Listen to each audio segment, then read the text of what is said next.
મારું નામ નિલેશ વિકડિયા છે। અમારી સરકાર પાસેથી એક જ અપીલ માંગણી છે કે અહીંયા ડાયમંડ બુર્સ અત્યારે કાર્યરત થઈ ગયું છે,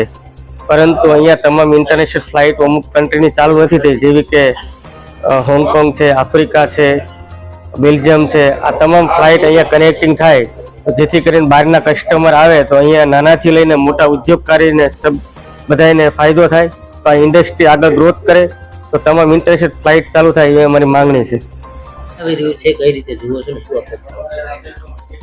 સરકાર દ્વારા 1 ફેબ્રુઆરીએ જ્યારે બજેટ આવી રહ્યું છે ત્યારે સરકારશ્રીને સુરત ડાયમંડ એસોસિએશન વતી અને ટ્રેડ વતી હું વિનંતી કરું છું કે આ બજેટની અંદર ખાસ એક આર્થિક પેકેજની યોજના જાહેર કરવામાં આવે, કારણ કે 1.5-2 વર્ષથી જે ડાયમંડ ઇન્ડસ્ટ્રીઝ મંદીમાંથી પસાર થઈ રહી છે ત્યારે અત્યારે ખાસ રત્ન કલાકાર હોય કે મેન્યુફેક્ચર હોય કે ટ્રેડર હોય, એક આર્થિક પેકેજની જરૂર છે। ત્યારે જો એક આર્થિક પેકેજની જોગવાઈ કરવામાં આવે તો 100% ઇન્ડસ્ટ્રીને બૂસ્ટર ડોઝ મળ્યો ગણાય છે અને ઇન્ડસ્ટ્રીઝને ભવિષ્ય માટે